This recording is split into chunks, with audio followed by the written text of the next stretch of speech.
Hello, welcome to Irish Football Fan TV. I'm delighted to be joined by former Republic of Ireland international Terry Phelan. Terry, how are you keeping? I'm doing okay, thank you very much. Over here in India, in Bangalore, so keeping myself as busy as I can be, in this obviously lockdown over here. I think they're doing very well over here with the lockdown, they're trying to curb people. So hopefully everybody back home is keeping themselves safe, sound, keeping themselves in, only going out when they need to go out and washing their hands. So, yeah, I'm keeping myself as busy as anything. I'm using it as a bit of a relaxation mode because I've been on the go for the last 10 years anyway, really, a lot of travelling. So for me, it's just relaxing, doing a lot of reading, doing a lot of coach education with my coaches at South United FC as a technical director. So it's been, it's been one of those testing times, but it's a time where we can reflect on a lot of things. Yeah, 100%. And have you been keeping up with family and stuff like that, and keeping busy doing like podcasts and stuff? Because I know we had you on the Instagram Live a few weeks ago. Yeah, I've been doing a lot, to tell you the truth. Keeping up with the family and friends all over the world, seeing how they're coping. I think everybody's in the same boat, really. Minds are different, aren't they? Some people stress a little bit more than others, and some people can just get on with it. It's just being mindful of what you really want, and I think it's a good time, like I said before,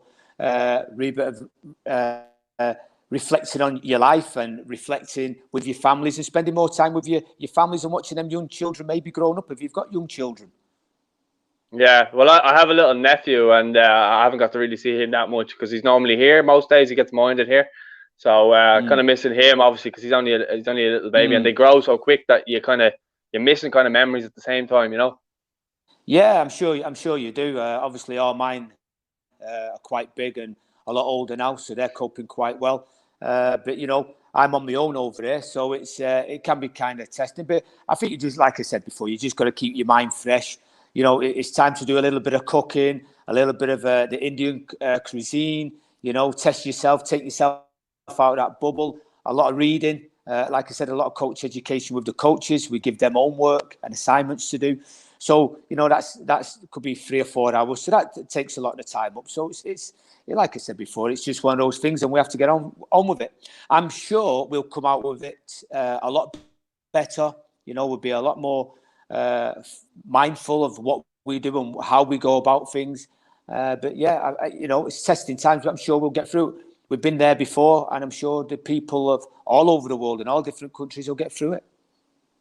Yeah, but as you said there, it's good to keep busy. It's good for the mind to keep busy as well, reading and stuff like that as well. I would very much encourage it.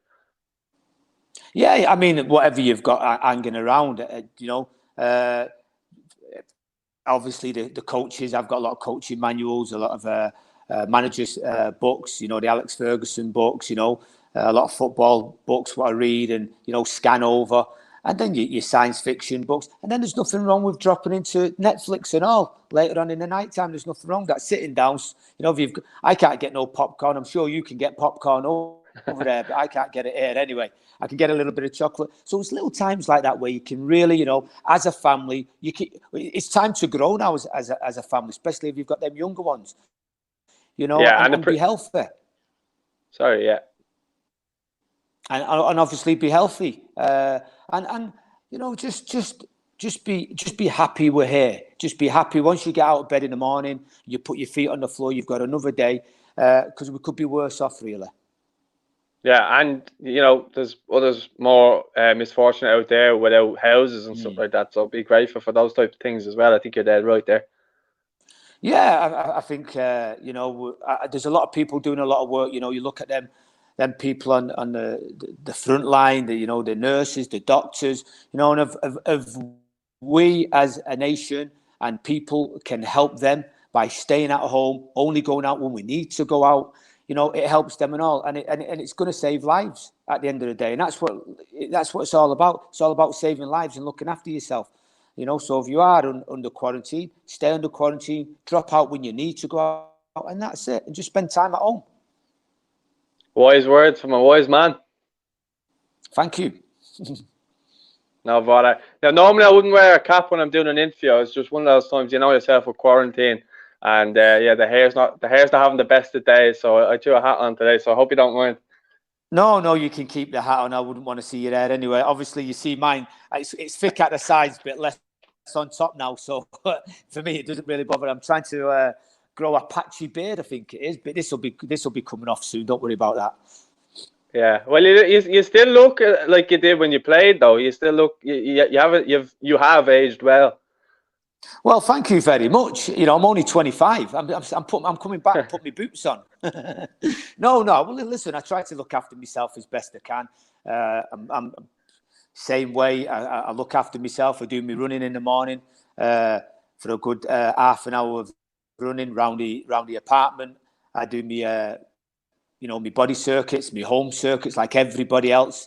Getting some fantastic ideas of a lot of people from all over the world, these sports scientists, these strength and conditioners. I think it's fantastic. There's another part of learn about your own body and all. Yeah, well, are you just researching these things or just coming across them? Well, I think it's always good to research, isn't it? And different forms, different things, what, strength and conditioners are doing and sports science are doing at different clubs. And things like that. So for me, it's obviously I'm the technical director for South United Football Club down in Bangalore. So for me, researching and helping the coaches research, it's always a positive thing. And are you keeping in touch with the players and stuff by doing calls like this, or is there nothing really going on? What we do, we post obviously little sessions for the children or the students, as I like to call them. The coaches do that. We give them little assignments. The coaches do that. And obviously for the players, we try to do that, keep them active. There's only so much they can do at home. Some of them might not live in, the biggest of spaces. So I just say to them, look, if you've got a tennis ball, if you've got an old pair of socks, roll them up and do a little bit of knocking about with that. You can use a pair of shoes. You can go in and out of jumpers, just like we did on the streets of Manchester and in Ireland. There's no different now. You just got to open your mind and get out of that bubble. So we do try to get the coaches to do little assignments for the students, yes. Okay, well, since we have you here and we're talking about football, we might as well get into your career and kind of how you spoke there about, the streets of Manchester, playing football and stuff like that. So talk me through kind of your football journey and how you got, firstly, where you got the love for the game. Like, was it a particular moment or World Cup or club game or anything like that? Well, I do have I have a great moment, and I was probably about 7 years of age. And obviously, because I was the smallest of the group, where do you think you get thrown? You get thrown into goals.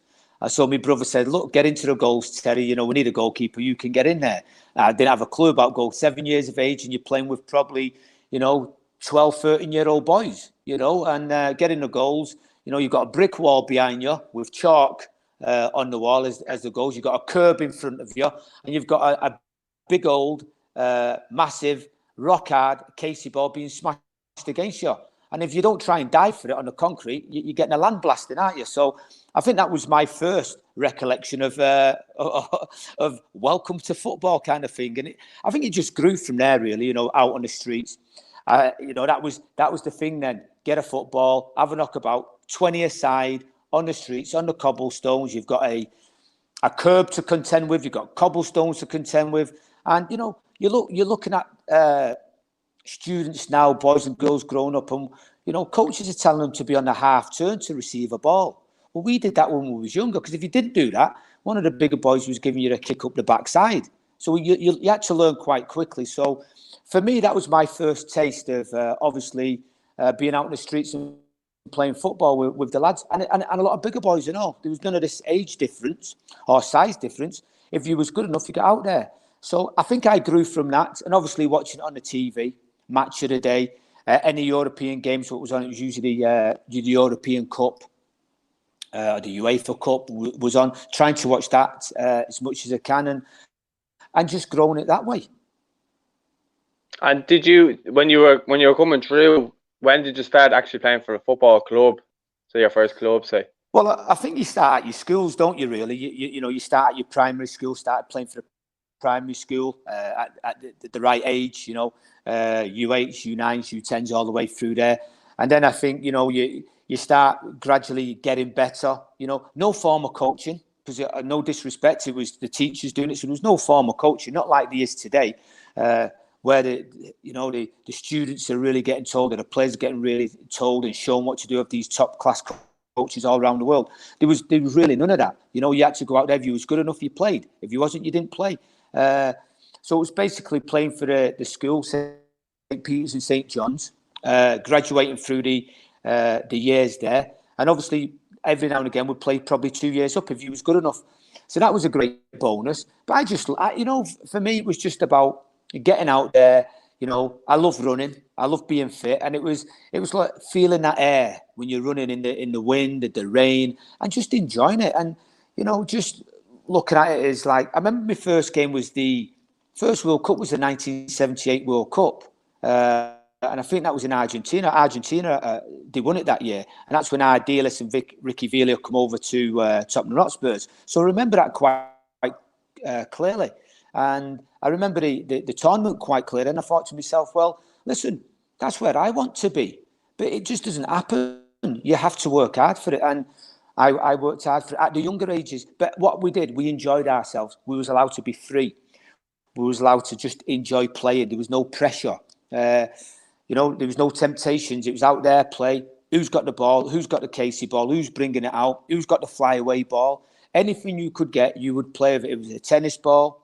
You'd play with it, and that's how it grew on me. And I just fell in love with it. Started watching it on TV. Any football was on TV. I watched it. So I do remember, ironically, the '78 World Cup. Watching that, and the '76 FA Cup final. I think that was Southampton and Manchester United. So them two games are ironic, and we'll talk about that later on. Why them two games was ironic in my career. Yeah, well, kind of, yeah, as you mentioned there, like, obviously, and I was the same growing up. Now, I didn't go on to be a professional footballer, but I just mean, where you're out on the road, you don't really see it as much, like back here. I'm not sure what it's like in India, but you don't really see people out kicking the ball as much as obviously they used to. Where if you did have a football, you would find a rock, you would find, as you say, a tennis ball or something. There was always something there to kick. Whereas I don't think you see that as much now. But maybe during this time now that you might see a return of that, maybe. I think it's great.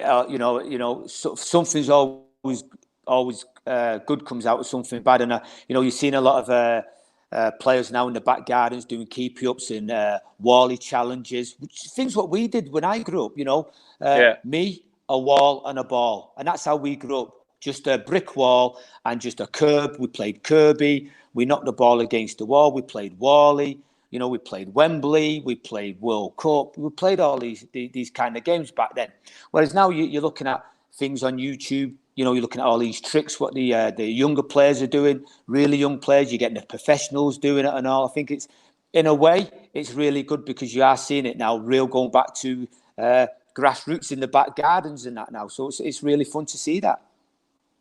Yeah, and I think long may continue, not the quarantine, but playing in the not back the garden quarantine, no, playing in, I think not the quarantine, playing in. I think it's great, and I think we need to do more of that, and because we can all learn off each other. Like I said before, I'm learning an awful lot of the sports scientists out there who are posting and the different forms, what strength and conditioners are posting. I think it's absolutely brilliant. So open your mind to these kind of things.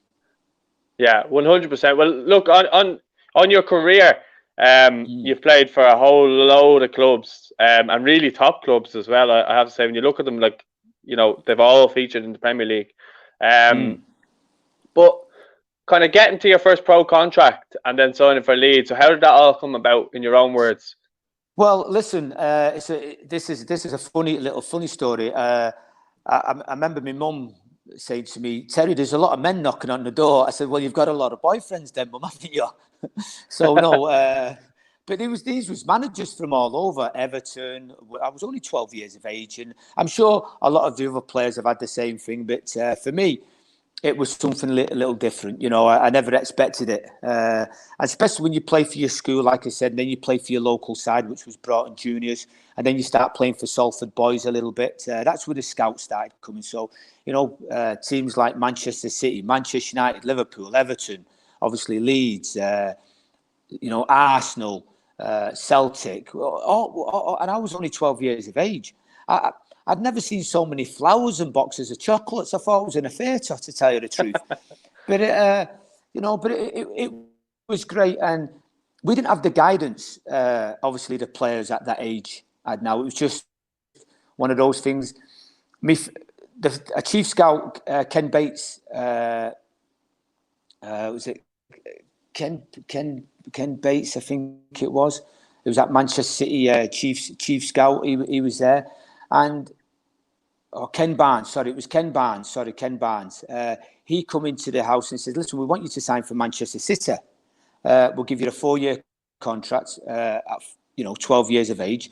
And obviously Leeds United come the next day. Alan Clark rolled up the next day and said, "Look, we're Leeds United. We're going to offer you a 4-year contract, 12 years of age. It'll take you all the way right through. And, 2 years apprentice, 2 years pro." And I'm like, well, I obviously didn't know what to do. My brother was there, my uncle was there, my mum was there. And we just turned around and says, okay, then let's think about it. And obviously, the chief scout from Leeds United was there. Obviously, the chief scout from Manchester City was there.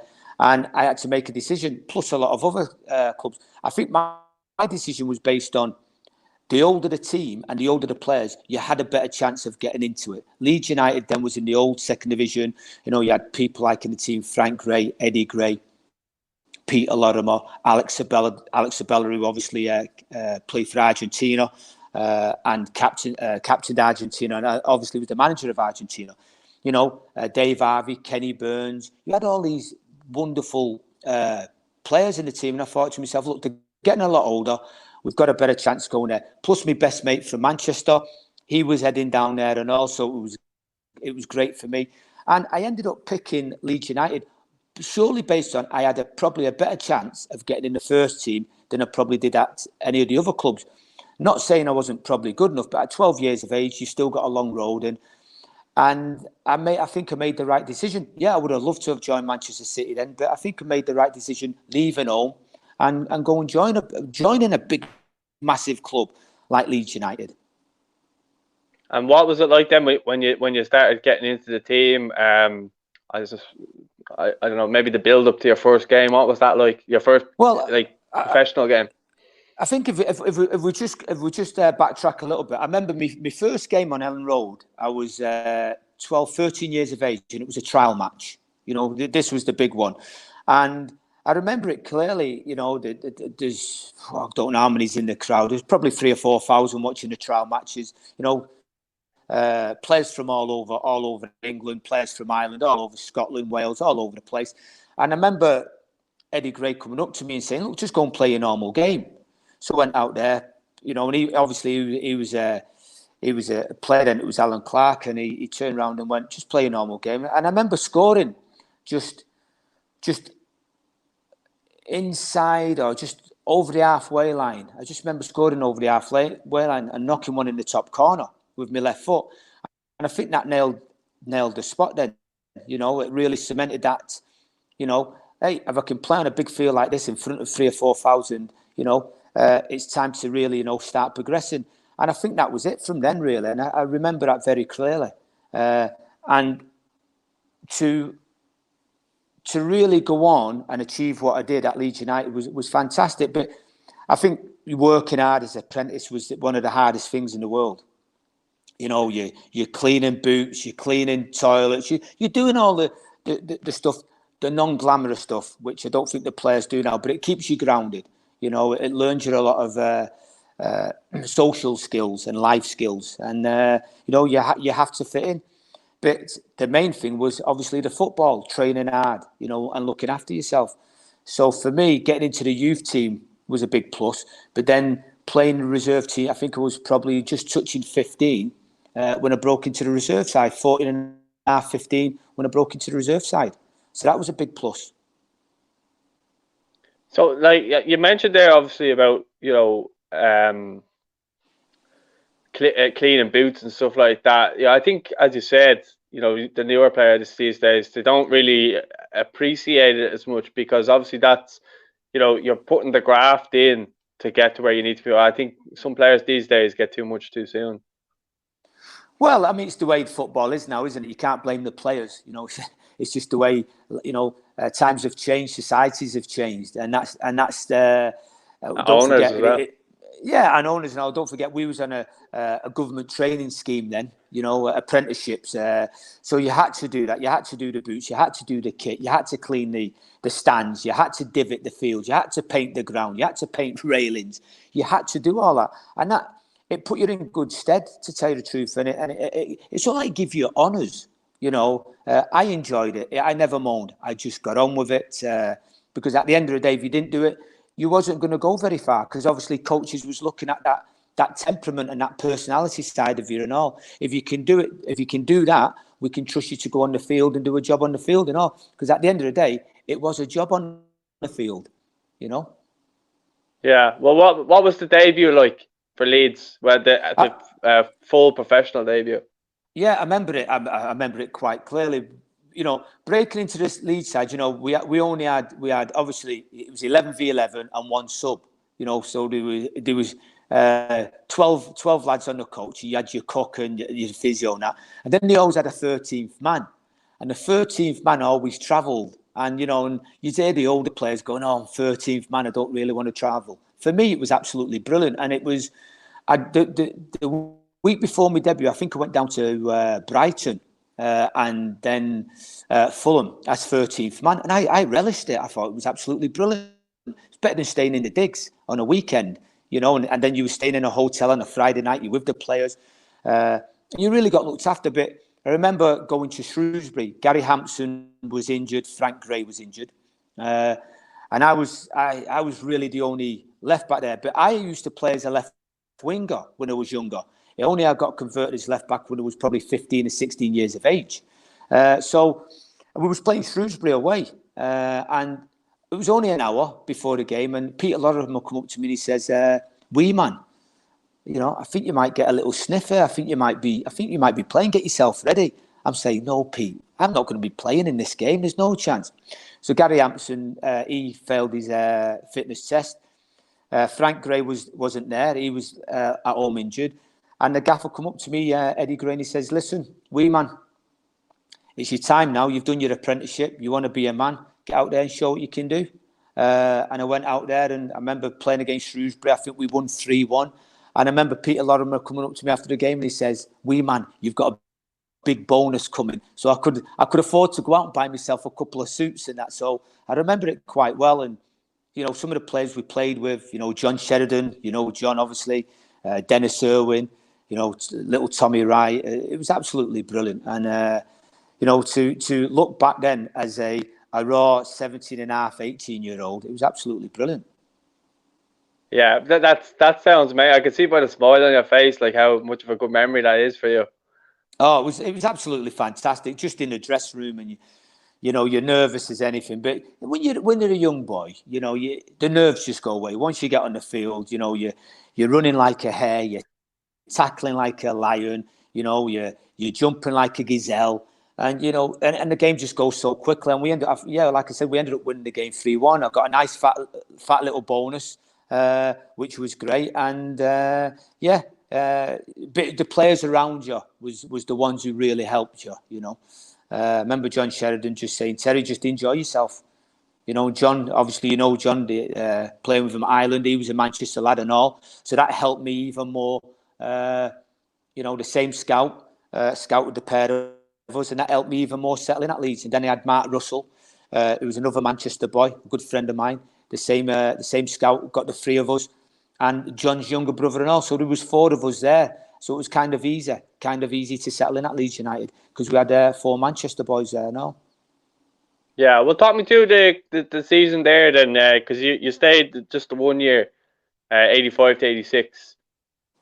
Yeah, breaking into the side, obviously being there as a young boy and thinking to yourself, I would have loved to have stayed at Leeds all my life and just played a bit. Obviously the way it was back then, different managers come in. Billy Brennan come in. He wanted his own format. He wanted his own system. He wanted his own players. He liked to play big players at the back. I think a player coming in, Ronnie Robinson. I think he come in from Hartlepool or somewhere like that. And he wanted to play him at the back and just be a big left back, and at the end of the year, I never got a contract. Sorry, I went back home. I never told my mum. I stayed at home. My mum said, why are you at home so long? I says, oh, yeah, we're just on pre-season. I'll be going back soon. Don't worry about it.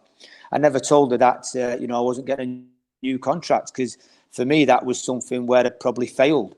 But it wasn't me what failed. It was somebody else failed me. But deep down, I felt, I failed somewhere along the lines. So I remember getting a few calls from other clubs, and Terry Orth, ex-Leeds United, and Tommy Hutchison, ex-Manchester City. That's ironic. Manchester City, you could have went to.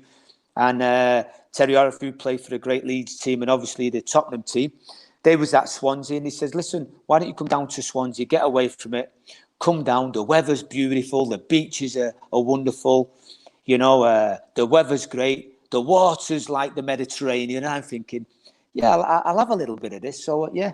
So I ended up going down to Swansea with the two lads. And how was that then with that season with Swansea? Well, I think I played around about 42 games. I think I missed one game through suspension. Really enjoyed it. I did sign, I think it was a 1-year contract, 2-year contract. Really did well. We just missed out on promotion really well. Really enjoyed my football. Settled in really well. And then, obviously, end of the season come. We went away, come back. They slapped another 2-year contract in front of me. I signed it straight away. There was no hesitation.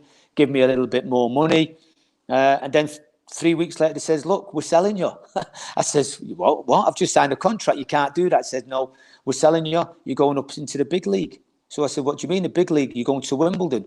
I said, well, I'm not going playing tennis. I said, they play tennis there at Wimbledon, don't they? So they went, no. There's a little club called Wimbledon FC. Bobby Gould's the manager. Now, Bobby Gould was at Bristol Rovers and tried to sign me there. So obviously, they just got promoted to the old First Division then. Crazy gang, as everybody knows it. And the next thing is history, isn't it? I ended up signing for the Crazy Gang, Wimbledon. Sat in the office for 5 hours. Nobody come out and see me. I just sat there, didn't know where I was, didn't know what I was doing.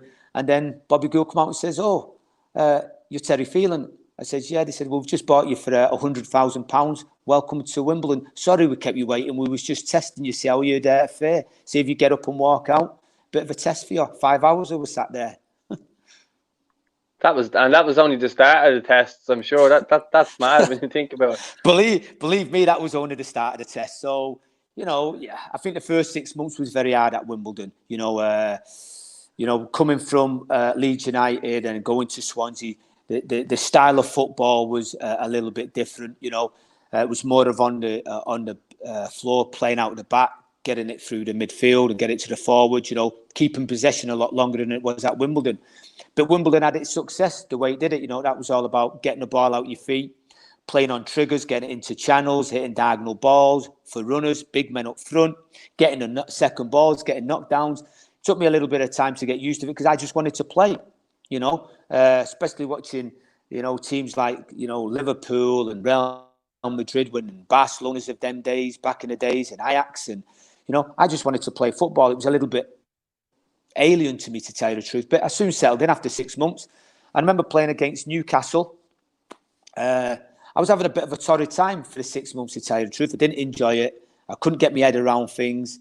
I just wanted to go back to Swansea, probably homesick. And remember playing against Newcastle, and things just clicked. I said, to hell with it. I'm just going to do what I want to do. I'm going to run with the ball. I'm going to get up and down the field. If they want me to hit long channel passes into the channel, I'll do it at the right time. And you know what? It just clicked that day. And I remember the day. I get goose pimples. I remember all the boys in the dressing room dancing around me, throwing me in the air and saying, welcome to the family.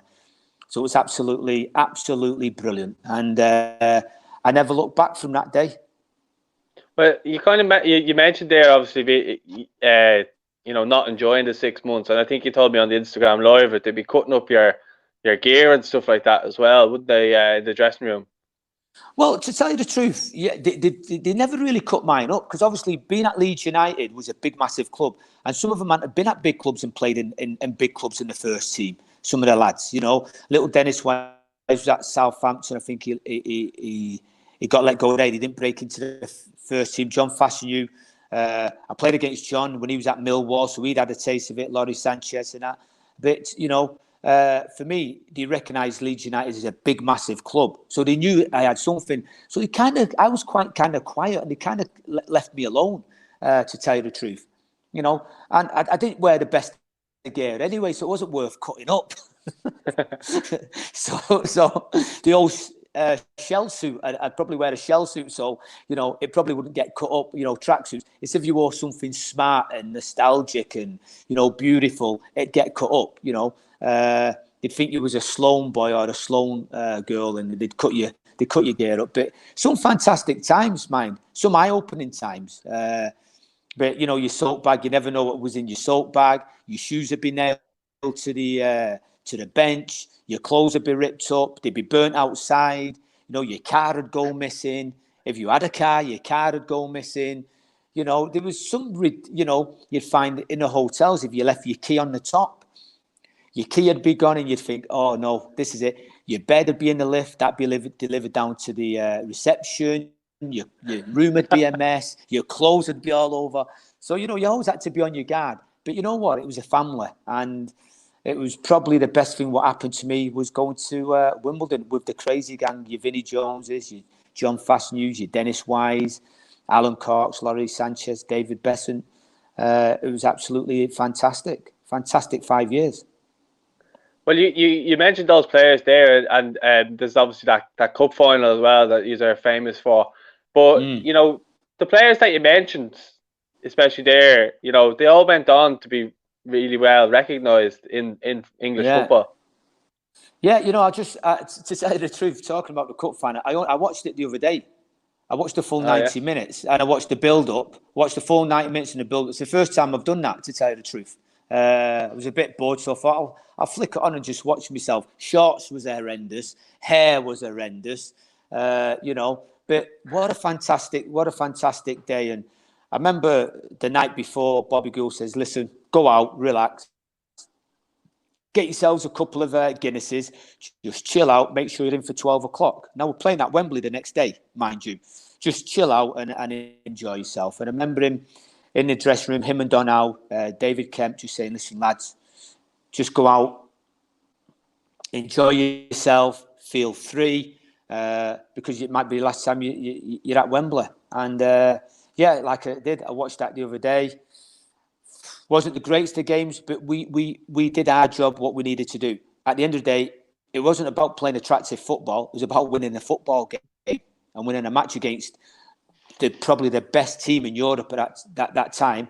Obviously, we couldn't play in Europe because of things that went on in the football world. But it was fantastic, and to go on and win it 1-0, and Dave Besant saving the penalty.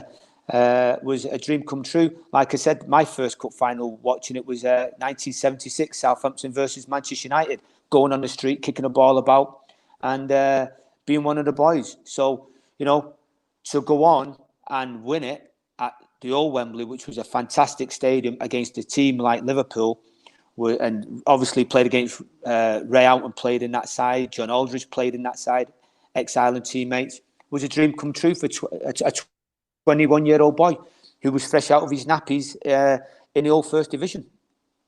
And you mentioned those lads there. Did they ever bring that up in Ireland camps in the future? Then after, they didn't need to. Aldo just used to go missing every time he used to bring it up. Anyway, so I think he's still got his head in his hands, hasn't he? But I know he went on and won it the year after. But you don't really. You just have a slide dig, but you don't really.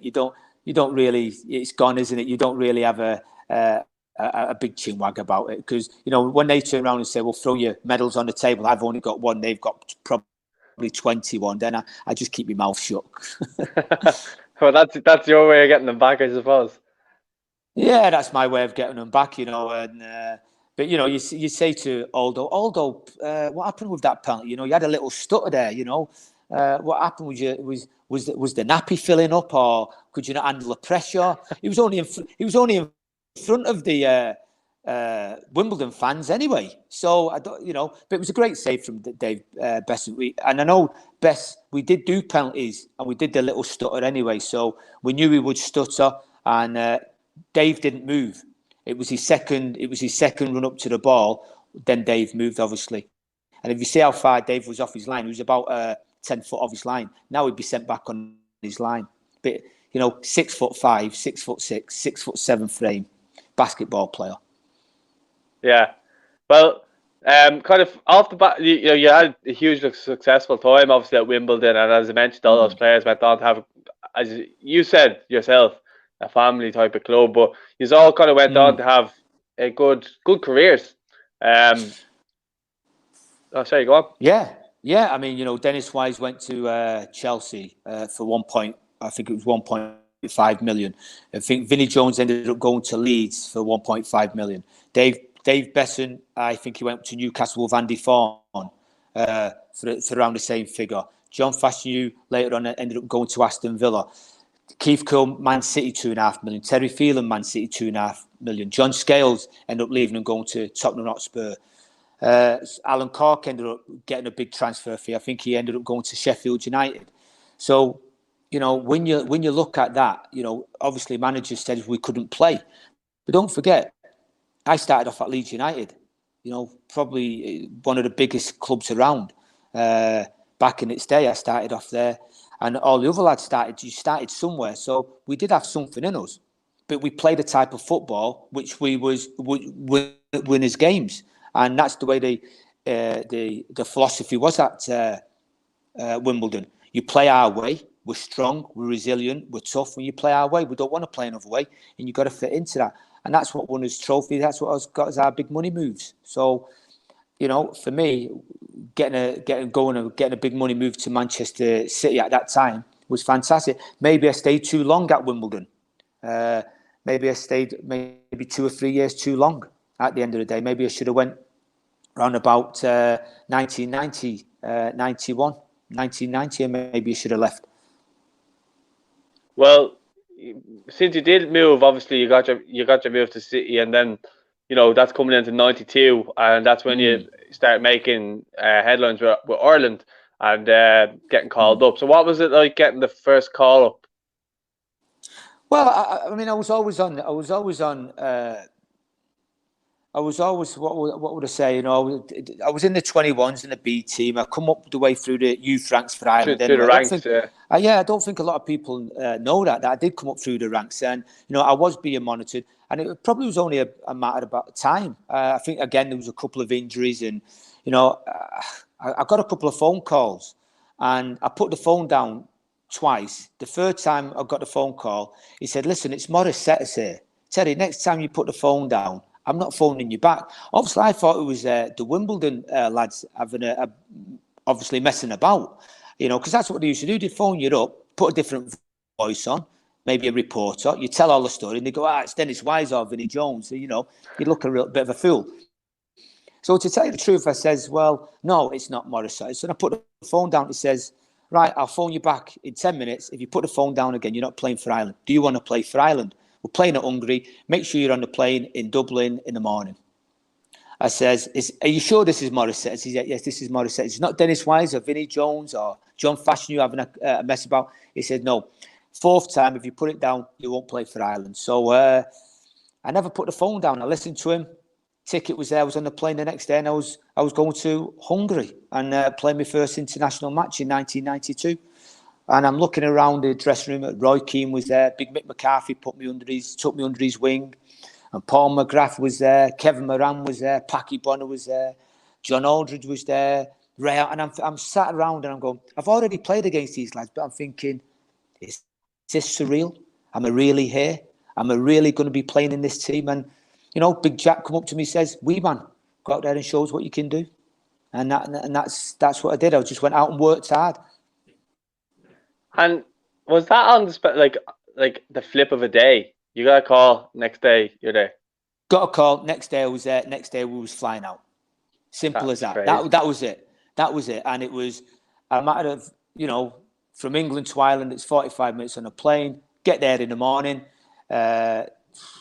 Yeah, it was, because we played on a Wednesday. It was a Monday. Get there Monday morning. I got a call on the Sunday. Monday morning there. I had one training session, flew out, played the game, and that was it. And I think that was the best thing to do. I didn't have to dwell on anything.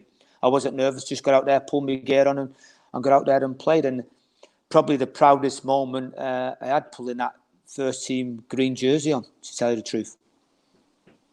Every single player that I've had on since this quarantine, say, and I've asked them what's their kind of proudest moment, they all say making that Ireland debut. Well, it is, isn't it? And like I said, when you watch international football when you're younger, I remember saying to my mother, she said, "Son, which country are you going to play for?" I said, "Well, there's only one country, mother, I'm going to play for, and that was I'm going to put the green shirt of Ireland on." And that was when I was probably 12, 13 years of age. I already knew then where I was going, what I was doing, who I was going to be playing for, and I just focused on that. So probably the proudest moment, of playing for Ireland and putting that Irish jersey on. And that's not just the same old cliche. It's really true. And it was a very, very proud moment playing for your country. Any footballer will tell you that. Yeah, it just sounds so brilliant. I'm sure every fan who's ever wanted to wear it, when they hear you talking in such with such pride about it, it's really heartwarming. Sorry. Oh yeah. I mean, it's don't forget when we was younger, we was back and forth. Don't forget when we was younger, we was back and forth to Ireland anyway. So it was great. And your roots come from Sligo, isn't it? Yeah, Sligo, a little place called Tubbercurry on the west coast of Ireland. Cold place, fantastic place though. When you're younger, you're out there, you're digging the bog, you're running around in your wellies.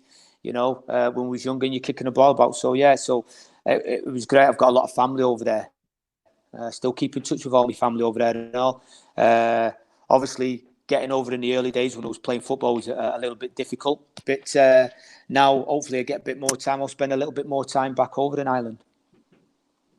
Yeah, well, but if you do come back over to Ireland, make sure you come and meet us. We'd love to have you in studio and meet you properly. Oh yeah, no problem at all. That'd be grand. Yeah, well, kind of, you at that time you're playing for Man City, you're breaking through at Ireland. So talk me through kind of that period leading up then to the '94 World Cup, from club and country, your perspective. Well, obviously, going to Manchester City for that type of money, I could have went to Barcelona, Manchester United. There was a few other clubs, Ajax, Celtic. I think Liam Brady was up there at that time. I ended up going to Manchester City because they was the only ones who was going to pay £2.5 million. The rest of them only wanted to pay £1.5 million. I begged to go to Barcelona, but obviously Sam Hammam, the owner, says, "Look, we want £2.5 million. That's the price." Dearest fullback in the world at that time. Went to Manchester City, big price tag.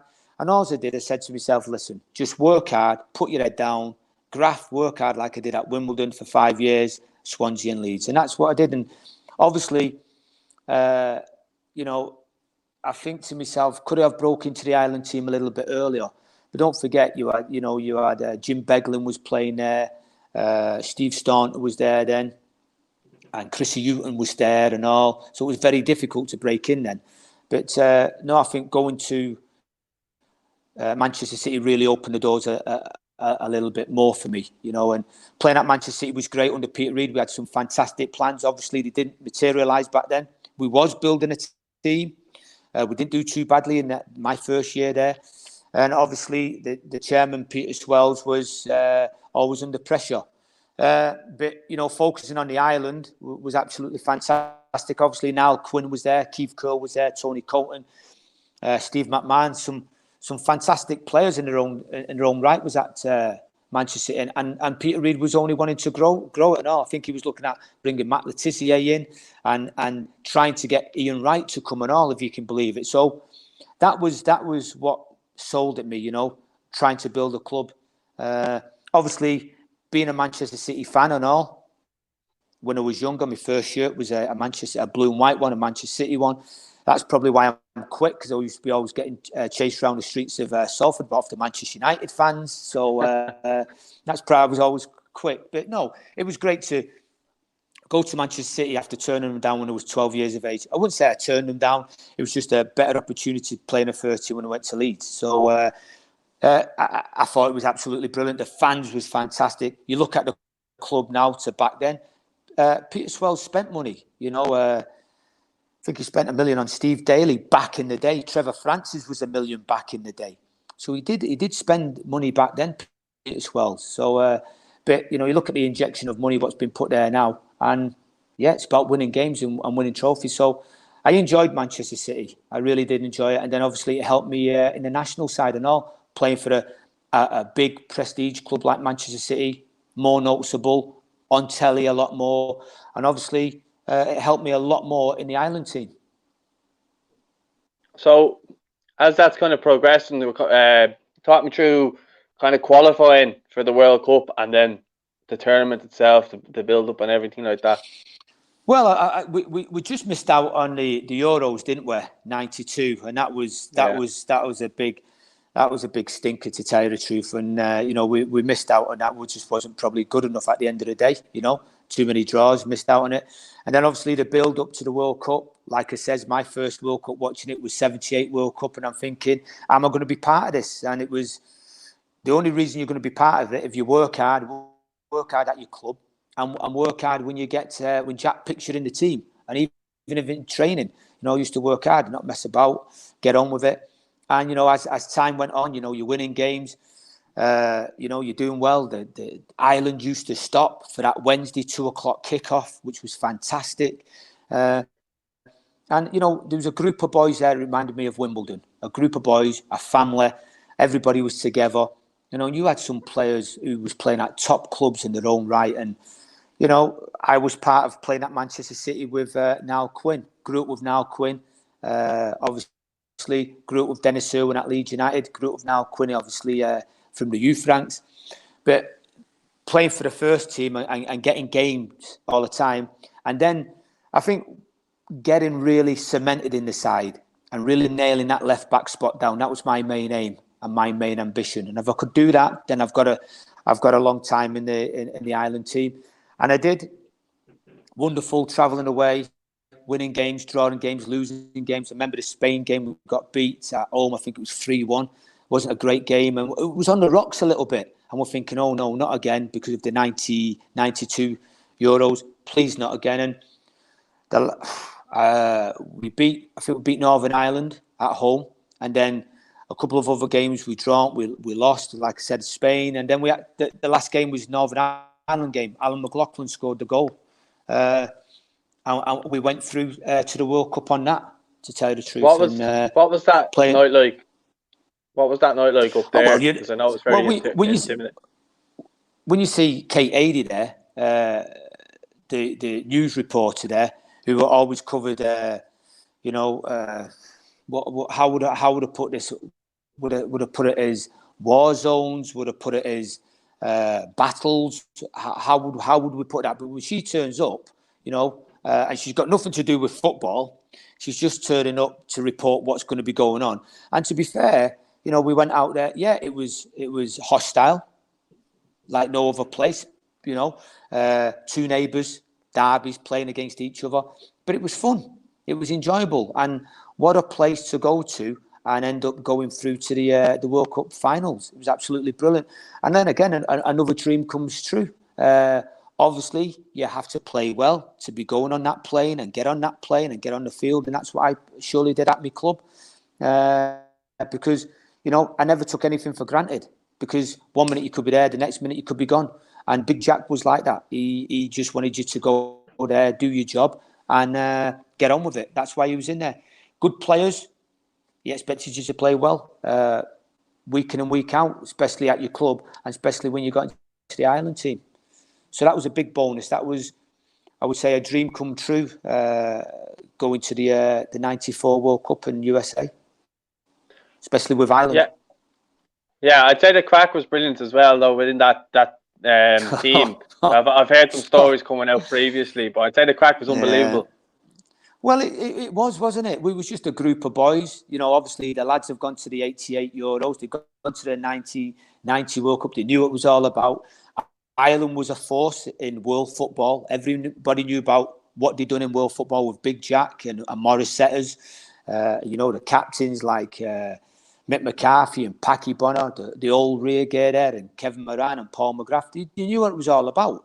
And those younger boys coming in, they just nurtured us and said, look, this is how it is. We're all together. We're all a family. We'll go out together. We'll have a beer together. But when it's game time, we play hard together. And that's all they expected of you.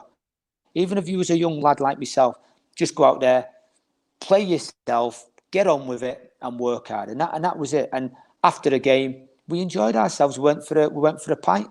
Maybe Jack had put his hand in his pocket maybe one time. Well, just kind of talk me through the tournament in terms of the games and just obviously the giant stadium, what a huge spectacle, and obviously the Italian game and all that type of stuff. But just talk me kind of through the games from your own point of view of that World Cup.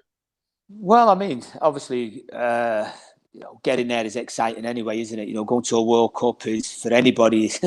It's top of the tree. There's no bigger tournament in world football. We all know that to go with your country and dream come true. But I think the first game, obviously, we're playing the Italians. We're playing them just New Jersey, just the other side of New York. In a giant stadium, 100,000 people there.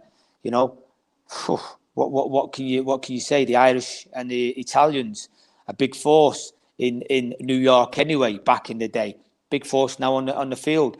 We knew each other inside out, and we couldn't probably have picked an harder game to play to set us off. Was we nervous? No. Was we excited? Yes. Could we beat them? Yes. Did we have any doubts? No. Was we a good team? Yes. Did we have good players? Yes. And it was up to them to beat us. So, listen, we wasn't the most attractive team. But what we did, we had heart, guts, energy, focus, determination and desire. And everybody on that field and the subs and people in the stand and the supporters. Let's not get away from the supporters. The supporters won us that game. It wasn't the players, it was the supporters what won us that game, because we was not going to lose that game by any means whatsoever because of them supporters. We wasn't going to lose the game. And we said that in the dressing room. So we cannot go out there and lose this game. We've got to go in there and win this game. And obviously when that goal goes in, you see the reaction. You see my reaction. It's well renowned, the reaction. It was like... It's a great picture. I tell you the truth, I get goose pimples now. I know we're talking here and I know people are going to be watching this. I have got the pictures in my phone, and every now and again I'd say to myself, what was I thinking? I should have been enjoying that moment. I was enjoying it.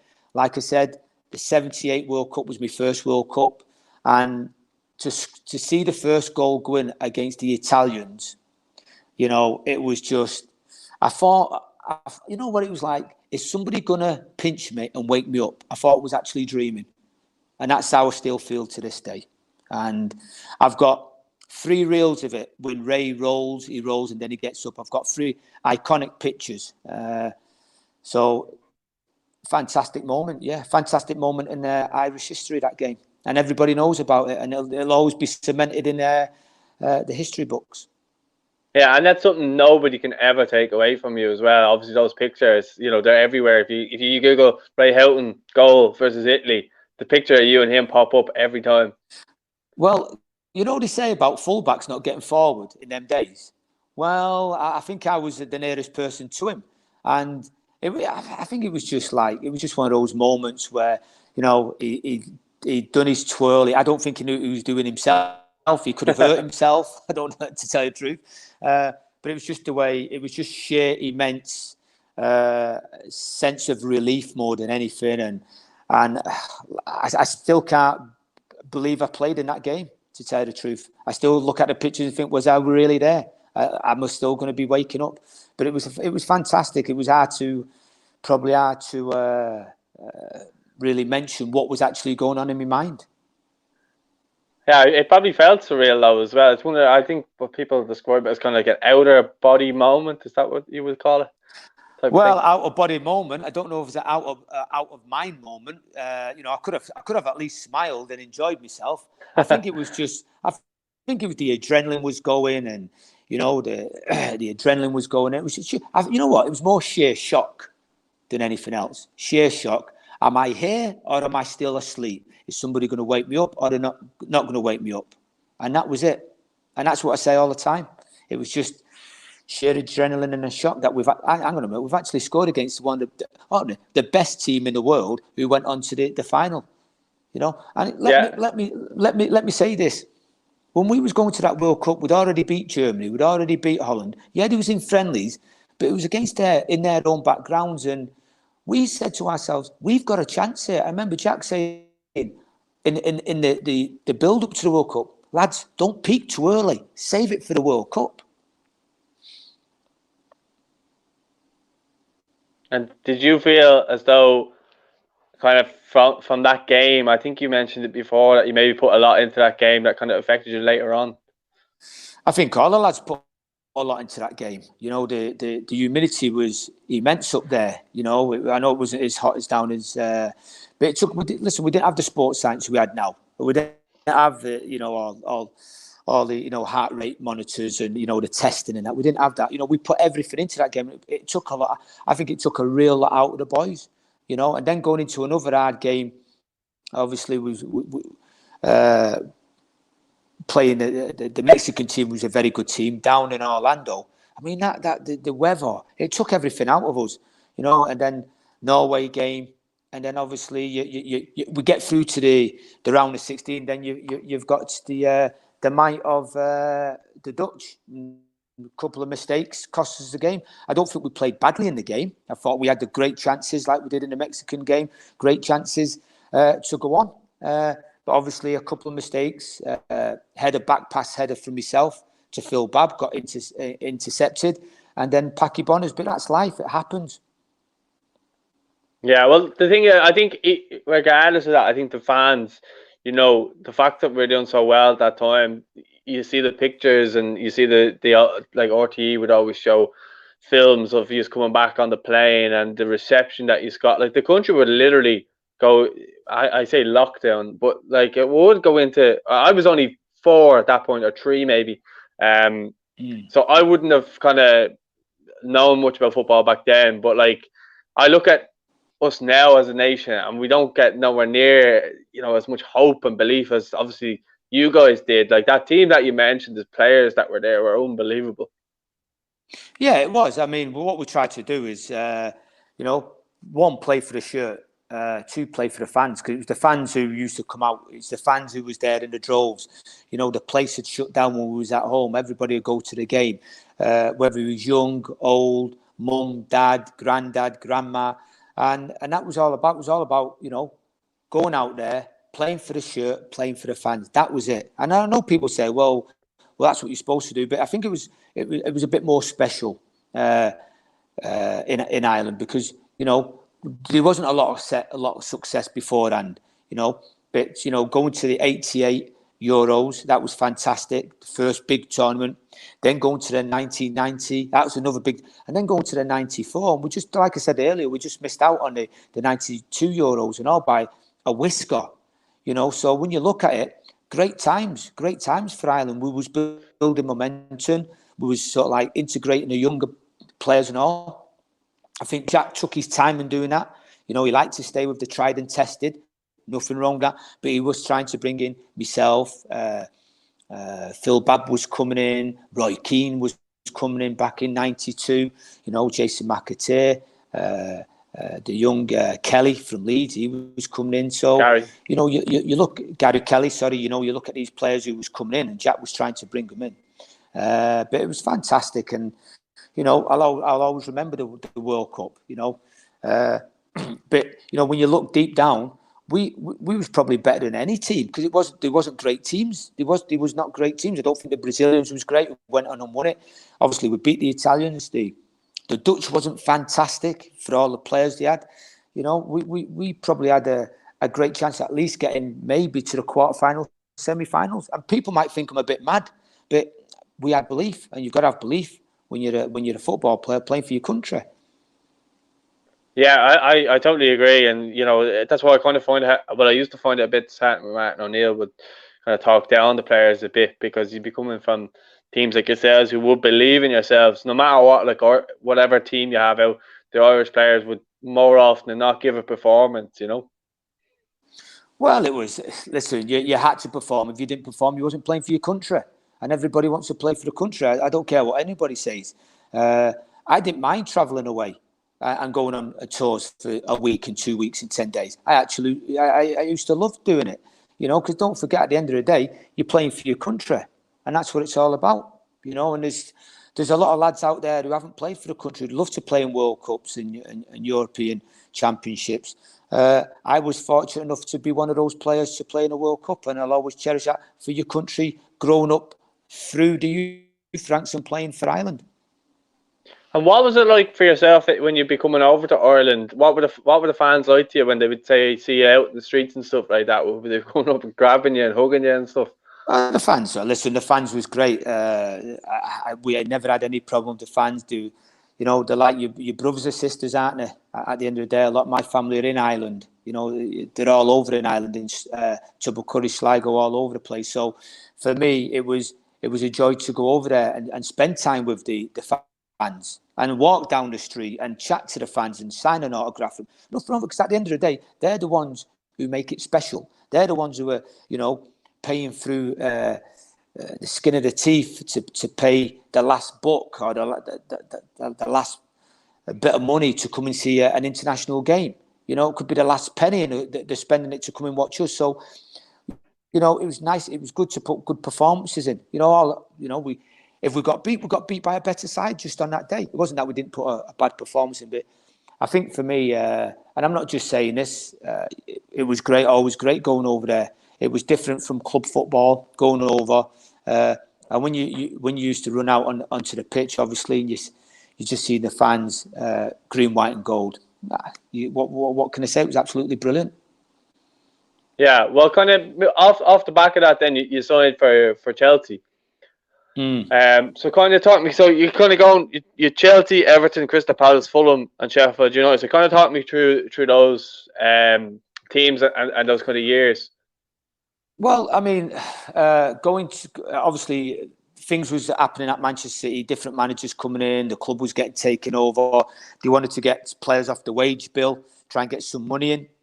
Obviously, Peter Swells would have left by then, and a new owner come in, taking over, and it was like one of these. Really, we need to sort the books out.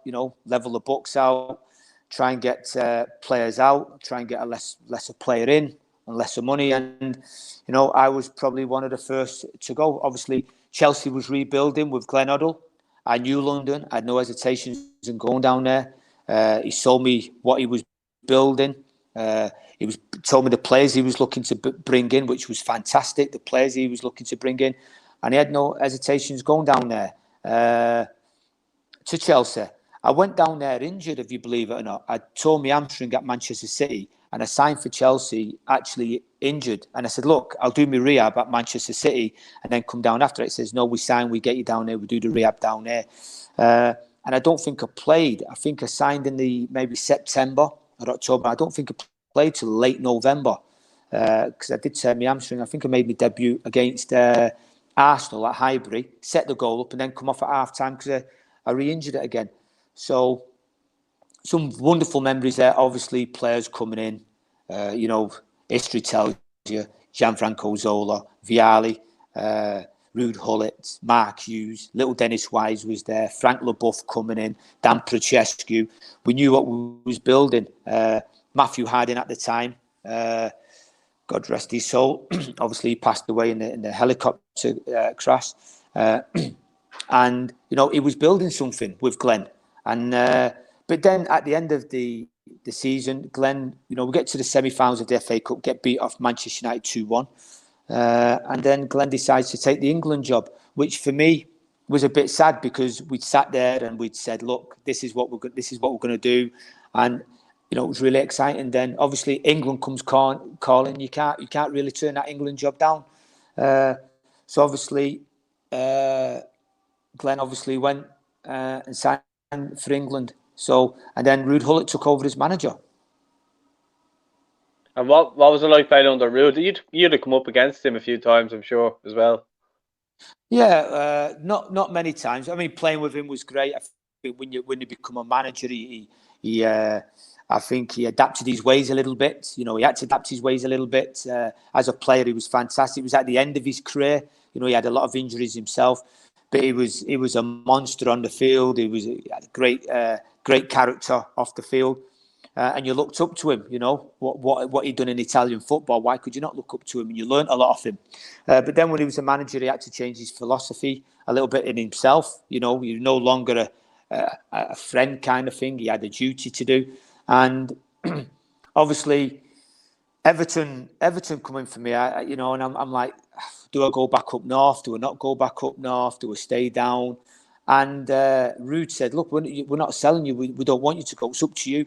So, you know, the call come in, and really it was probably not what I should have done. I probably should have stayed at Chelsea, you know, at the end of the day. I remember Dennis Wise saying, look, stay down here. You've been here for 2 years, stay down here. We're really building now. And take it from there. But, you know, Everton come calling. Andy Hinchcliffe was injured. And I think going to Everton, wow. Now, the fans up there are real hardcore fans. Tight stadium. You have got to be a man when you go up there and play up there. You can't be a little boy. You've got to be a man. You've got to work hard. And I thought, you know, it's a challenge, another challenge. I'll go up there. It was £1 million. I went up there. Big Joe Royal was there. And he said, look, Andy Hinchcliffe's injured. He's going to be out long term. We want you to fill the gap. I said, yeah, no problem. Went in there and worked my socks off. Got the fans on my side. Really enjoyed my football there. And, you know, looking at Chelsea, I said to myself, well, that's gone now. I'm at Everton. I know he was in a bit of a relegation battle, but I said, look, it's a challenge. Let's get on with it. And, you know, some fantastic players there. Andy's Limpars, Big Dave Watson, Gary Speed, you know, Nicky Barmby. You know, you look at the players they had, and I played with some fantastic players.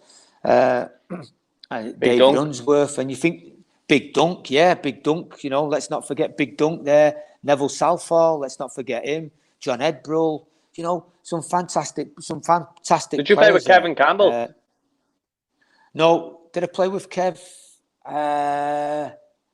I think I did. I think I did at the end of it. Yeah, spell, at the end of it, Kev. Yeah, I think I did. But anyway, and then round about Christmas time, I get a cartilage injury.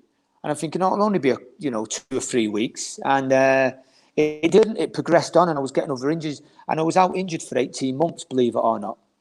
And I remember that was a real downtime. That was, you know, we talk about being indoors now, but being in a gym for 18 months, you know, and we're relishing wanting to be in a gym now because we're all at home doing our gym work. But when you're in a gym on your own, you know, 3 times a day, morning, afternoon, and night, you know, it does pay its toll. But at the end of the day, you're there to get fit.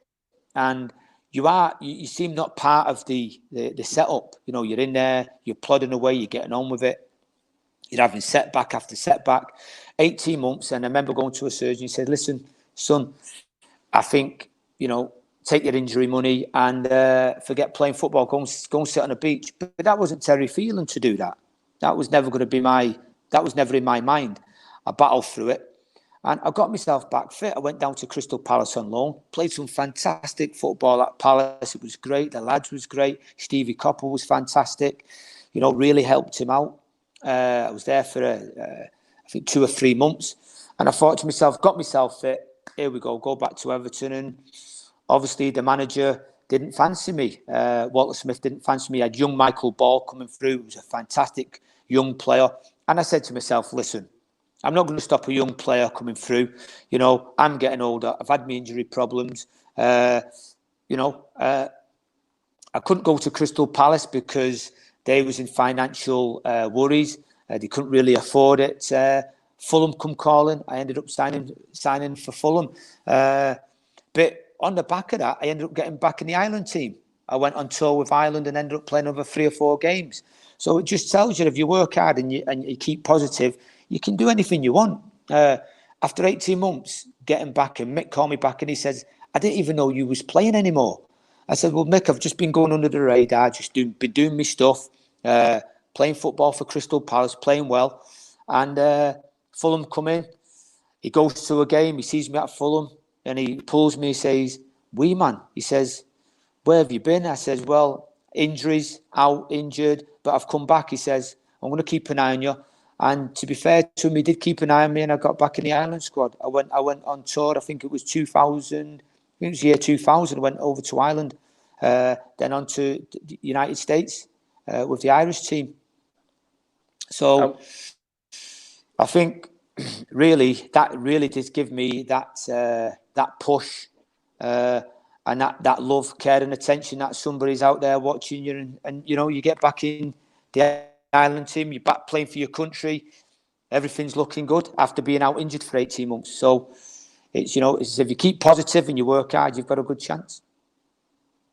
And you were playing with a good Fulham team at the time as well, weren't you? Sorry? You were playing with a really good Fulham team at the time.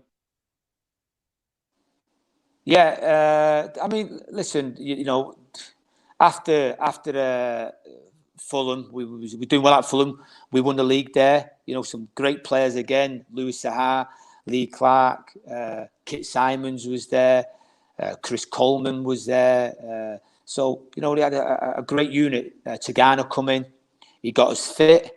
And he says, listen, we want to be out of this league in a year. We did well. We got out of the league. Louis Saha was absolutely fantastic that year. I remember it. And we won the league comfortably. We won the championship to go into the Premiership. Obviously, I wasn't in the plans then, which was okay. And I decided, like, let me wind it down a little bit. I was already looking at going over to playing in America, United States of America. And Sheffield, I had a couple of months off. Sheffield United come in for me and they said, look, Terry, Neil Warnock, can you come and help us for 2 or 3 months, keep yourself fit? I said, yeah, no problem. Another challenge. I think all the clubs I went to was always a challenge. I always liked challenging myself, meeting new people, challenging myself, even with the supporters. But number one, working hard. I went up there, lovely club. Fans are fantastic up there. The Sheffield United fans, fantastic fans. Went up there for 3 months. Keith Curl was there and all, so it made it a little bit easier. Lovely little team. And, you know, I said to Neil, look, what do you want to do? Do you want to make it permanent? He says, no, not really. We're signing on another 3 months. And I said, well, really, I'm looking to go over to the United States of America and play over there. And then Dave Bassett at Leicester, he come in and said, look, I'll give you 6 months playing back in the Premiership. We've got Manchester United at the weekend. I said, look, Dave, I think I've done my bit now. Give it to the young boys. I'm going to head over to the United States of America and start my career over there. Start playing for the Charleston Battery. Won a couple of titles there at Charleston Battery under Chris Ramsey. And then started my coaching. Loved travelling.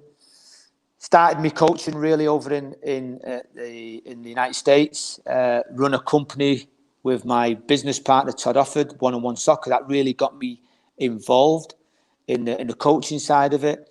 And then just said, look, you know, the world's your oyster. Go and travel, go and coach, see what it's like, test yourself. And that's what I did. From the United States of America to Charleston Battery, was there a couple of seasons. I went down to New Zealand. And, you know, New Zealand there for 6 years, you know, just coaching. I was down there as Tiger United as a manager, player manager. I think I was 40 odd years of age, player manager, still running around like a 25-year-old. Love, just like anybody says, play as long as you can. You know, you look at Giggsy played till he was 40. Van der Sar played till he was 40. You know, Buffon's now playing, I think he's 42. Play as long as you can, as long as you're fit and you're healthy. And that's what I did down there. Enjoyed it. It was hard work, but I enjoyed it. And then 6 good years down there. Football development manager, obviously a player coach, head coach, youth development manager. So I really enjoyed myself coaching and just giving back to the youth for the day and to the students what I'd learned and what I'd learned off other managers. And it could have just been the smallest thing, but just learning off them and letting them be free thinking, like I was out in the streets, really. Give them a ball, let's see what you can do with it, and adding a little bit of structure to it. Enjoyed the travelling. And then I get a call, I think it was about 2009, 2010, would you like to come to India? Oh, India? They went, yeah, would you like to come to India? And I thought, well, yes, why not? Why not? And I ended up going to go as a chief mentor for Sasa Football Academy. I had 2 great years there. Really enjoyed it. Really learned a lot about the culture, the people. It was absolutely fantastic. And, spent 2 years in Goa, learning my trade again, learning about different cultures, different systems, different playing styles. And I ended up coming back to England again. I think I come back for more education. A couple of years I spent. Come back, I think, about 2012, 2013. Spent a couple of years in England, down at a couple of academies there, learning my trade again, getting more education, more knowledge, which is very important, to tell you the truth. Very important to be in the game. So for me, going into 1 or 2 academies, see how academies are growing, especially the players and the youth for today is growing within the academies. What education you can get from the associations is a big plus. And then in 2014, really getting the call to come back over to India, which was fantastic. Like I said, I knew the culture. I got the call of Kerala Blasters. Their owners and CEO says, look, Terry, would you like to come over and, help out with the team, help out the grassroots, help out, building something as a technical director? So I said, yeah, absolutely brilliant. It'd be fantastic to do that.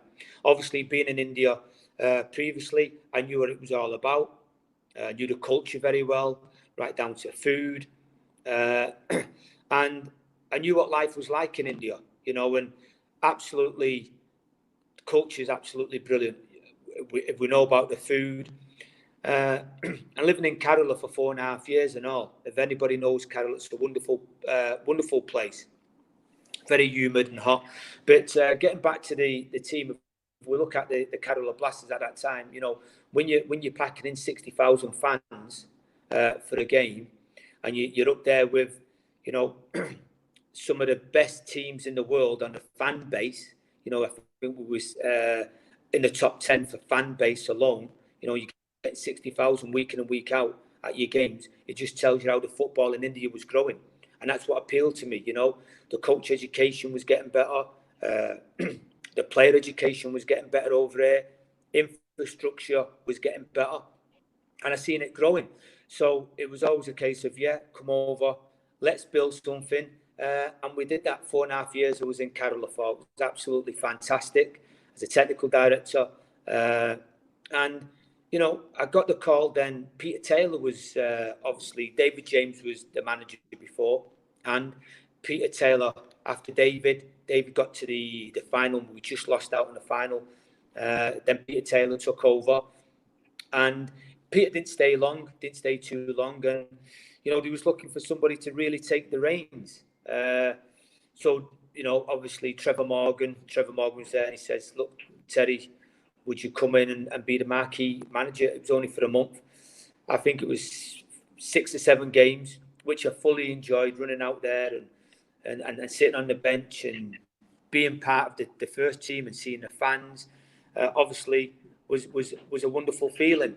We didn't do particularly well that season, obviously.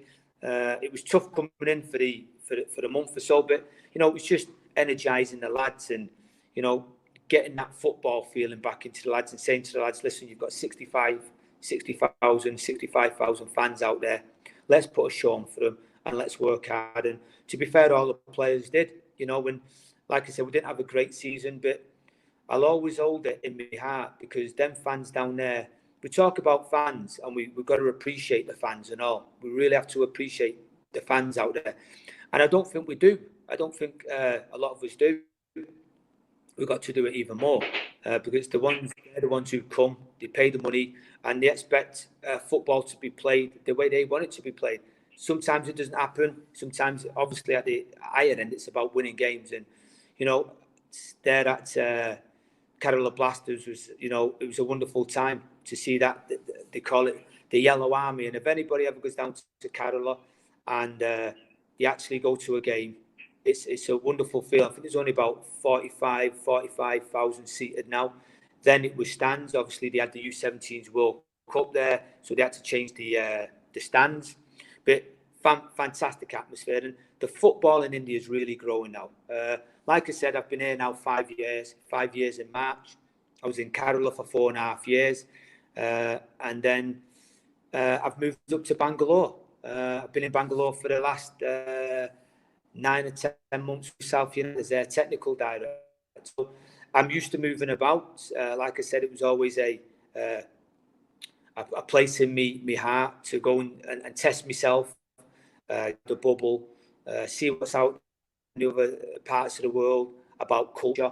And it's been absolutely brilliant. I've met some wonderful people down in India, some fantastic families and friends, and you know the football is growing. You know, we've got technical directors in now at the All Indian Football Federation, which are looking at implementing their philosophies and ideas. We've got better coach education going now, and academies are getting better, infrastructure is getting better. You know, it will get there. Take time, but it will get there. And I think the reason it will get there is if the coaches really want to learn and want to really implement what they want on the football field with their students. But looking at the students and let them be free thinking, let them challenge themselves. So I think that's what appealed to me coming to India was the culture. Place is growing. It's a big, old, massive country, you know, 100, 200 different languages, maybe more. And they're doing things right in the sports, the sports way. You know, they bring foreigners in. We try and implement. We try and mix with the coaches. We only give them ideas. It's up to the coaches then to implement that on the training field and in the games. You know, I like to give my coaches the ideas. I like them to, use their own ideas and all, and really look at the game in depth. I think this is a real from now. We are challenging them every day, especially at South United. I am challenging my coaches in a nice way, getting them free thinking. But like I said, the coach education now is getting better and better in India, and infrastructures are getting better. Still got a long way to go, and anybody will tell you. But yeah, and looking at the playing side, there's some talented players in India. There's some real talented players in India. It's up to them players to really work as hard as they can. If they want to play in World Cups at the youth levels, which they've already done. Not just the boys, the girls as well, because the girls' national team is a very good unit, and they're only growing. So it is growing. The education for the coaches and the players is getting a lot better. Obviously, we've got the ISL over there. We've got the I-League over there, which are doing very well. We do have foreign players coming in to the ISL. You know, we've had some great coaches over there from all over the world competing in the ISL, from Spanish to English. So I think it's, we've had Zico over there. He was coach of Go. Don't forget, we've had David James over there. We've had Stevie Coppell over there. We've had Owen Coyle, a good friend of mine over there, who I played in the Irish youth team with back in the day. Owen Coyle, I'm sure everybody knows Owen. He's done well over there with Chennai. Said David James has been over there. Peter Taylor come for a short while.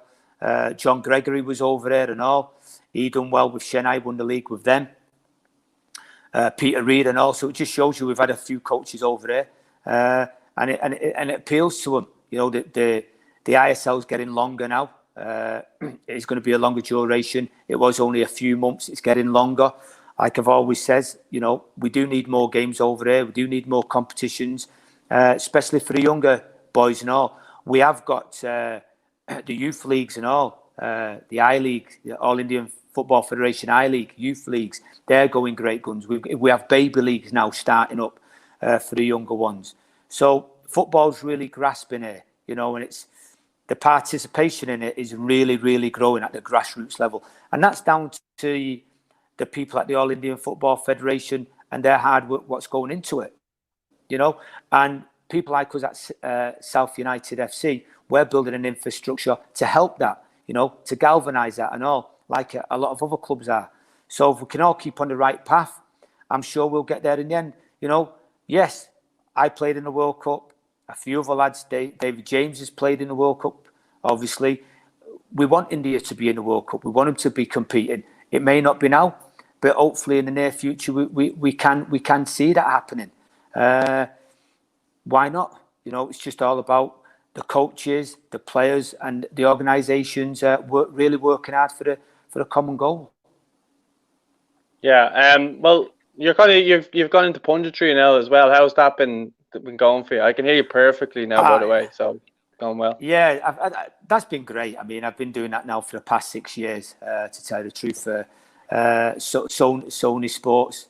Obviously, a friend of mine, Mark Seagraves, who used to play for Manchester City and Liverpool, he's on it and all with me. We do have Ashley Westwood. He was at Manchester United, and he was at Sheffield Wednesday and all. He was coach of Bangalore FC up here for a couple of years. David James is on there and all. Big goalkeeper David. Obviously, everybody knows Big Dave, Liverpool player. So yeah, it's fantastic. I really do enjoy it, to tell you the truth. You know, I just try to be myself. You know, get out there, tell it how it is. Really enjoy it. We have a laugh. We enjoy the coming together. We treat it like a dressing room. I won't say we treat it like Wimbledon's dressing room where we're cutting each other's clothes up, because I think that would be going a bit too far. But no, it's great, and I've been doing it a while now. I've done a few World Cups, a couple of World Cups, and like I said, La Liga we was doing, Serie A we're doing. You know, we have our own show on a Monday, the kickoff show on a Monday. Maybe some people would have tuned into that if they would have seen it a couple of days ago. So yeah, I think it's all going well at this present time. I'm not going to complain. I take each day as it comes, and I think it's just about getting up there, rolling your sleeves up there and working hard. And that's something I've always tried to implement, and that's my values, but enjoying it and all along the way. And there's nothing better than testing yourself and meeting new people. And I think that's the biggest thing what's appealed to me, moving to all these countries, just different cultures, different atmospheres, different football philosophies, and it's appealed to me. Yeah, so punditry is going very well at this present time. Yeah, well, I noticed you liked my Instagram post there where I was in Australia back. It was 8 years ago today, but I put up a post with a caption saying, you know, travel while you're young, it'll make or break you. Well, listen. A lot of people say to me, "How do you do it?" I said, "What do you mean? How do I do it? I just jump on a plane. If there's a job offer there, you know, I look at it. If it appeals to me, then I go on. And it's been great. It's not about the money. It's just about the pure enjoyment I get out of it. You know, and putting something back into the game and all. I know it's not in my own country, but maybe one day I will be in Ireland. Who's to say I'm not? You know, I'd love to go back to Ireland. You know, I'm not going to say I'm going to manage one of the big clubs over there or the national side. I'm happy coaching the younger generation. I'm happy coaching the younger generation and giving them something back, because I think that's where it's needed more than at the top. I think it's needed at the bottom. I think if there's better coach education at the bottom, I think then players will adapt a little bit more. Yeah, no, I agree with you on that, and it's nice to see players like yourself who've played in World Cups and played in the Premier League giving back. But just lastly to finish off, I wanted to try and see if you could give me the best 11 that you've played. You can include yourself in this team as if like it's pure fantasy. So like if you want to be on the pitch with this team, that's totally fine. Or you could have someone in your place at left back. Wow. Well, I'm going to go for. Oh, wow, you've got me there. I'll start with my goalkeeper. Obviously, I'll start from back to front. Won't start from front to back. I'll go with a young Shay Given. I'll go with a young Shay Given in goal. Yeah, I'll go with young Shay. Obviously, young. He was then breaking in. He had a wonderful career. I'm not going to pick myself. I'm going to players who play with. I'm going to go left back. Left back. I will go for right back. I'll go for Denis Irwin. Right back, Denis Irwin. Centre back, I will go. Denis Irwin was great, steady Eddie Dennis. He could play left back or right back. I'm putting him at right back because he always used to take. He's always taken my place at left back, and he played majority his years at left back for Manchester United. But he was really a centre back, Dennis, when he was at Leeds. So Dennis, right back. I'm going to go for centre backs. I'm going to go for Frank LeBeouf and Paul McGrath. Very good. Centre backs.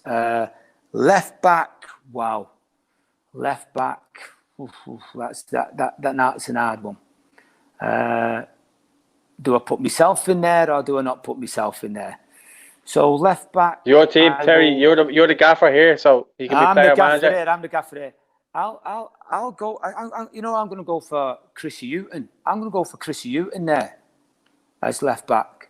He did well at Tottenham. A lot of players wouldn't know him, but I'll go for him there. Midfield. Well, your midfield. I've got to have Roy Keane there as holding midfield player. Roy's going to go in there. I'm going to put Dennis Wise on the right. I'm going to put Gianfranco Zola just to the left of that midfield, attacking. He'll attack. I'll play free up front. I'll put. Who will I put there on the left hand side? Let me think about that one. I think I put Mark Hughes as my centre forward. Sparky's my centre forward. Big, strong, aggressive. Obviously, he's got little Zola behind him. He's got Dennis Wise who can protect that right hand side and all. And obviously, you've got Roy Keane who can protect all the back four with Paul McGrath in there. You can't go wrong. And I think we've got the right hand side. I mean, in his day, he would have been brilliant, wouldn't he? Ruud Gullit would have been absolutely brilliant in his day. So go on, I'll put Ruud in there. I know he was getting a bit older. He still had the legs. I'll put Ruud in there. A younger Ruud Gullit now, lads. Yeah. Yes, younger Ruud Gullit. And then the left-hand side. Oof, that's an hard one for me, that. Left-hand side. On the left-hand side, I'm going to put Gary Speed. Left-hand side of that, I'm going to put Gary Speed. Yes, very good player. I put Gary Speed in there. Yeah, I think I put Gary Speed in there. It's not a bad little side, that, to tell you the truth. No, 4-3-3. 4-3-3. It's got to be 4-3-3 because I love attacking. Okay. But then I've got Paul McGrath down the centre. I've got Roy Keane protecting him, and I've got Mark Hughes holding the ball up, who's a rock anyway in his day. So I would go. I think I would go with that. That's a fairly impressive team. I'll actually do an image. And listen, and that's just come off my head, by the way. So you've got me on the spot. Then let's be honest, and there's not many people who can just do that on the spot. Yeah, no, definitely, and that's why I appreciate you actually going through the players and kind of casting your mind back, because I'm sure, obviously, from when you signed from Leeds to when you finished up playing in New Zealand, or actually you finished up in India. Sorry, so throughout that time, I'm sure you came across plenty of players. I know. There'd be some lads over there. Oh, how come I never got in there? But if I look at that, Mark Hughes had done his bit, then he was at Barcelona, Manchester United, obviously Chelsea, and then he's obviously went into management. The late Gary Speed was a wonderful player who I played with at Everton, to tell you the truth. And then you got Ruud Gullit, big, strong, aggressive, out there. He could still do a job out there. Played with him at Chelsea. I've got to put my midfield is strong there, obviously. It's about balance, though, as well, in these teams. Yeah, well, that is about balance, and I've got the only thing is in midfield I've got 3 right footers. I usually like a left footer, but Zola can use either foot. He could use either foot, so he was brilliant. I'll have him as my attacking midfield player. Little Wisey can hang around there, doing his stuff, what he used to always do, just kick people and get on with it. Maybe allow Roy to go forward a little bit, and Denis can drop in there. They can both do a dual role in there. And then at the back, you've got Denis, Mr. Steady Eddie on one side. I could have put Dan Petrescu in there, but I think Denis, to tell you the truth, what Denis has done in the game. Obviously, Paul, Frank LeBoeuf, and little Chrissy Houghton there was a little pocket rocket. I was thinking of Steve Staunton, but I think Chrissy in there for me would have been a little pocket rocket. And then at the back in the goal, Shea really just come into his own, didn't it? Great career. I know maybe Nev or Packy will be a little bit disappointed, but don't be disappointed. You'll be on the bench. Well, Terry, in my opinion, that's a fantastic team. And look, we've had you on here nearly 2 hours. I know we had a couple of difficulties with Wi-Fi, but listen, can't thank you enough for coming on. It's been absolutely fantastic. No problem at all. Thank you very much. Listen, folks, if you can, stay safe. Only go out if you need to go out. It's for your livelihoods. It's for them frontline workers' livelihoods and all. Please be careful, be happy, be joyful, and be loving. Thank you very much. Well, cheers, Terry. I just wanted to say to people, if they want to make sure to give this video a like, and if they want to go follow you, they can follow you at Terry Phelan 3 on Instagram. Huge thanks again, Terry, and we'll let you go. Thanks again, top man. Take care. Thank you very much. Cheers. Thanks a lot. Bye-bye now. Bye.